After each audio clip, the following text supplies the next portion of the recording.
Parlons de la Bible, puisque la Bible du début jusqu'à la fin ne parle que de Jésus-Christ, parlons de Jésus-Christ. On va essayer de conclure, semi-conclure. Je me réserve le droit de rajouter un certain nombre de choses sur ces séries. Sur le sujet de la fête des prémices, la fête des prémices, la présentation de la gerbe. Il y avait un passage dont je n'avais pas parlé, c'est tout simplement la gerbe. Alors, je ne sais pas moi-même, je suis en train de faire mes recherches et vraiment je n'arrive pas à me déterminer. Si en fait la gerbe, on est en train de la bouger de haut en bas ou d'est en ouest.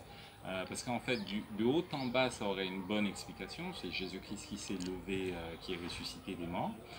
Mais d'est en ouest, ça veut également dire que Jésus-Christ est ressuscité des morts et qu'il est en train d'attirer tous les gens qui sont vers lui, les gens qui viennent de l'est et les gens qui viennent de l'ouest. Donc c'est pas très très clair pour moi dans quel sens la gerbe est en train d'être saluée, d'être bougée. Mais en fait, il y aurait une logique à le faire de haut en bas ou d'est en ouest. Il y avait juste une dernière chose que je voulais voir, enfin une dernière chose avant l'autre dernière chose, dans Matthieu 12, 38. Alors quelques-uns des scribes et des pharisiens prirent la parole et dirent: Maître, nous voudrions te voir faire un miracle. Il leur répondit: Une génération méchante et adultère demande un miracle. Il ne lui sera donné d'autre miracle que celui du prophète Jonas, car de même que Jonas fut 3 jours et 3 nuits dans le ventre d'un grand poisson, de même le Fils de l'homme sera 3 jours et 3 nuits dans le sein de la terre.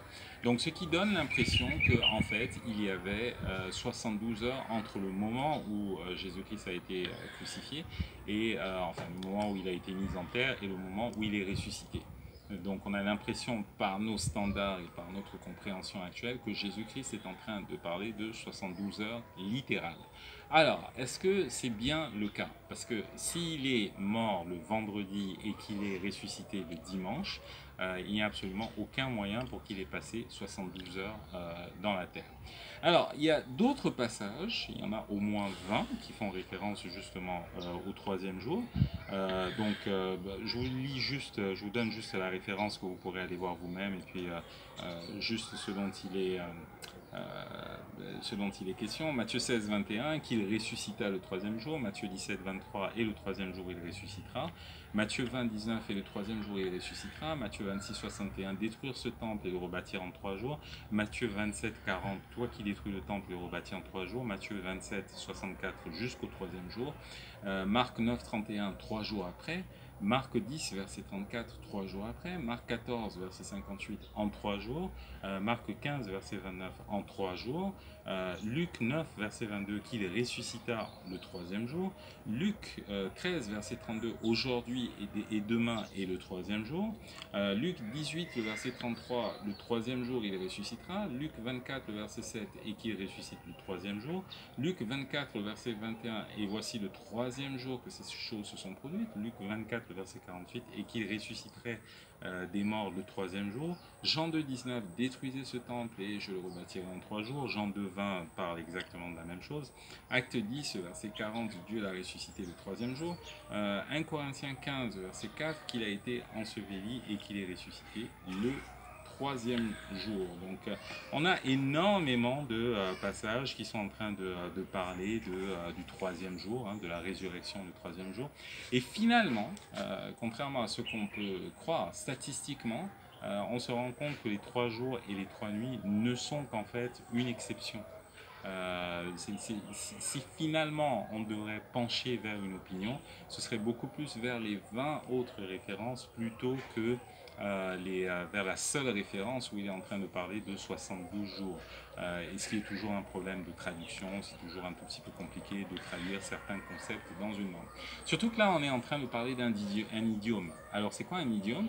Un idiome, c'est quelque chose que vous exprimez dans une langue, une idée que vous exprimez dans une langue, qu'il est particulièrement difficile d'arriver à exprimer dans une autre langue. Comme par exemple, lorsque la poule aura des dents. Ça, c'est une expression idiomatique. En fait, quelqu'un qui ne connaîtrait pas cette expression-là aurait tendance à penser qu'il y a un certain type de poules qui ont des dents, et donc à chaque fois qu'il va se retrouver au contact de poules, il va se dire attention, je pourrais me faire mordre. Non, c'est juste une expression pour dire que quelque chose est improbable et quelque chose est quasiment impossible. Et finalement, lorsque vous allez en anglais, que vous traduisez la même expression, vous dites pigs might fly before this and this happen. Donc, il faudrait que les cochons se mettent à voler avant que les choses n'arrivent. Donc maintenant, vous qui êtes francophone, vous allez là-bas et vous êtes en train de vous dire, est-ce un pays où on est en train de vendre des ailes de cochon? Et la réponse, non, on ne vend pas d'ailes de porc parce qu'en fait le porc n'a pas d'ailes. C'est juste une expression pour exprimer une certaine réalité. Et là, en revanche, on ne peut pas faire de traduction littérale parce que ça voudrait absolument rien dire. On est obligé de prendre des expressions qui sont communes. C'est ce qu'on appelle un idiome, des expressions qui sont idiomatiques, qu'il faut absolument apprendre par cœur si vous voulez arriver à vous faire comprendre. De la même façon, lorsqu'on est en train de parler d'idiome, quelque chose qui est idiomatique, c'est le début du pluriel. Ça vous semble peut-être pas évident, mais en fait, ce qui se passe, c'est que le pluriel commence par deux en français, alors qu'en anglais, le pluriel commence par 1, virgule quelque chose. À partir du moment où vous ajoutez un centième, c'est déjà le pluriel, et normalement, on s'attend à ce que vous mettiez un S au mot qui va suivre, si le mot, bien sûr, est en train de prendre un S. Donc voilà, il y a des choses comme ça qui sont intraduisibles ou qui sont difficilement compréhensibles avec les standards que nous avons parce que tout simplement les langues sont construites avec des logiques qui sont complètement différentes les unes des autres. Et là, en l'occurrence, ce qui se passe, c'est que lorsque vous prenez le troisième jour, lorsqu'on parle du troisième jour, ben, ça inclut le jour de l'événement. Ça inclut le jour de l'événement. Donc on peut se retrouver avec quelque chose qui se passe pendant 3 jours et le troisième jour, il y a toujours des choses qui sont en train de se passer. Un peu comme Esther, hein, par exemple, on aura l'occasion de revenir tout de suite, un peu comme Esther, donc on est en train de parler du troisième jour. Le troisième jour, bien qu'elle ait fait quelque chose pendant 3 jours. Ok, je voulais qu'on reparte à la loi. La loi, c'est toujours un très très bon élément pour arriver à comprendre, parce que la loi est prophétique. Lévitique, comme vous l'avez vu, est extrêmement prophétique par rapport à ce qui allait se passer, la mort, la mise au tombeau et la résurrection de Jésus-Christ. Donc si on veut arriver à comprendre ce qui se passe, il faudrait qu'on aille vers Lévitique. Lévitique, le chapitre 7, le verset 16 à 18. Lévitique chapitre 7, 16 à 18. Je sais que vous avez peur de Lévitique et vous avez tort. Si quelqu'un offre un sacrifice pour l'accomplissement d'un vœu ou comme offrande volontaire, la victime sera mangée le jour où il l'offrira. Ce qui en restera sera mangé le lendemain. Ce qui restera de la chair de la victime sera brûlé au feu le troisième jour. Donc si vous faites, un sacrifice, vous pouvez manger les choses le jour du sacrifice.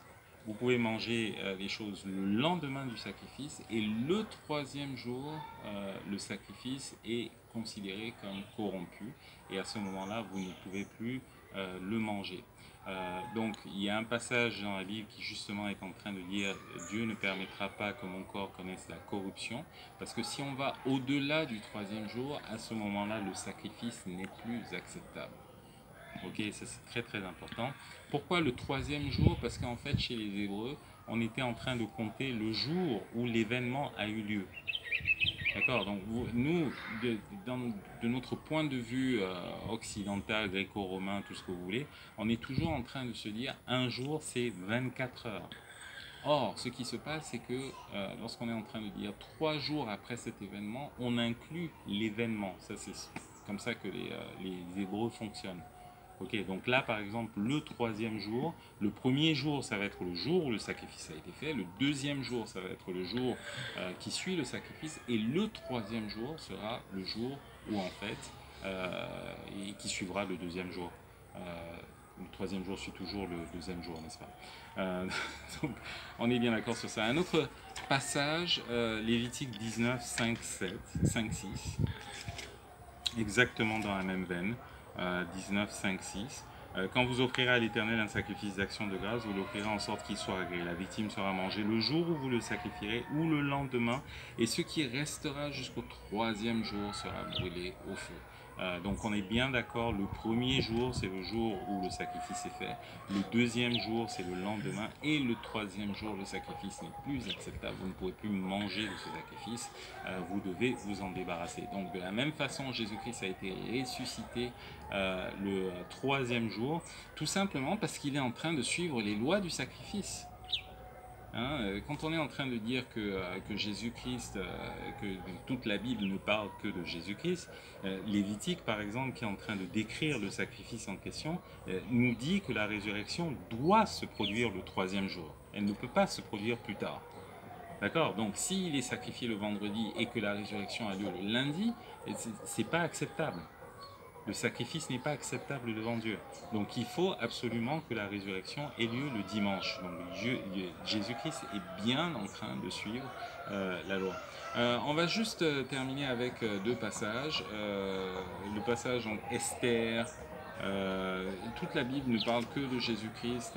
Donc Esther, pareil, pas une seule fois c'est mentionné, le nom de Dieu est mentionné. Mais néanmoins, la Bible ne parle que de Jésus-Christ. Et c'est pour cette raison que c'est mentionné à l'intérieur. Donc Esther 4,16 va rassemble tous les Juifs qui se trouvent à Suse et jeûner pour moi sans manger ni boire pendant 3 jours, ni la nuit ni le jour. Et moi aussi je jeûnerai de même avec mes servantes, puis j'entrerai chez le roi malgré la loi. Et si je dois périr, je périrai. Alors ça, c'est clairement une image de Jésus-Christ qui est destinée, qui lui n'a pas peur de périr. Il est en train de dire, si je péris, je péris. Okay? Et c'est exactement ce que son sacrifice a fait. Le troisième jour, Esther 5.1, le troisième jour, Esther mit ses vêtements royaux et se présenta dans la cour intérieure de la maison du roi. Devant la maison du roi, le roi était assis dans son trône royal, dans la maison royale, en face de l'entrée de la maison. Lorsque le roi vit la reine Esther debout dans la cour, elle trouva grâce à ses yeux. Le roi tendit à Esther le sceptre d'or qu'il tenait à la main. Donc là, on a une image claire de ce qui s'est passé lorsque Jésus-Christ s'est présenté devant Dieu, il a trouvé grâce et il a obtenu la grâce pour nous autres. Les 3 jours, bien d'accord, c'est 2 jours et demi, les 3 jours, donc, on est en train de parler d'une situation continue, d'une période continue, où en fait on n'est pas comme les musulmans, Jésus-Christ n'est pas mort pendant la journée et puis ressuscité pendant la nuit où il pouvait manger en fait. On est vraiment, le jeûne d'Esther est véritablement en train de suivre le même schéma que Jésus-Christ qui était mort et qui n'a rien mangé. Lorsqu'on parle de jeûne, on est justement en train de parler de ça, le fait qu'il a été enseveli et qu'il n'a rien mangé pendant 2 jours et que le troisième jour, enfin pendant 3 jours, et le troisième jour, donc il s'est réveillé et qu'il a mangé quelque chose avec ses disciples. Donc ça c'est la chose. Je voulais qu'on termine avec Osée 6. J'aime bien lire toutes ces petites références parce que c'est vrai que c'est des choses qu'on ne lit pas très souvent, mais qui sont pas mal. Venez, retournons à l'Éternel, car il a déchiré, mais il nous guérira. Il a frappé, mais il bandera nos plaies. Il nous rendra la vie dans 2 jours. Le troisième jour, il nous relèvera et nous vivrons devant lui. Exactement ce qui s'est passé avec Jésus-Christ. Nous avons été déchirés. Mais ça c'est à cause du péché d'Adam, et maintenant le troisième jour nous pouvons nous présenter devant lui. Et pourquoi le troisième jour nous pouvons nous présenter devant lui? Parce que Jésus-Christ est ressuscité le troisième jour. À cause de cette résurrection le troisième jour, nous avons la faveur, non pas à cause de ce que nous avons fait, mais à cause de ce que Jésus-Christ a fait. Le troisième jour il est ressuscité, et c'est pour cette raison que nous pouvons avoir la faveur de Dieu. Voilà, ben écoutez, portez-vous bien, et puis à la prochaine sur le prochain thème. Ciao.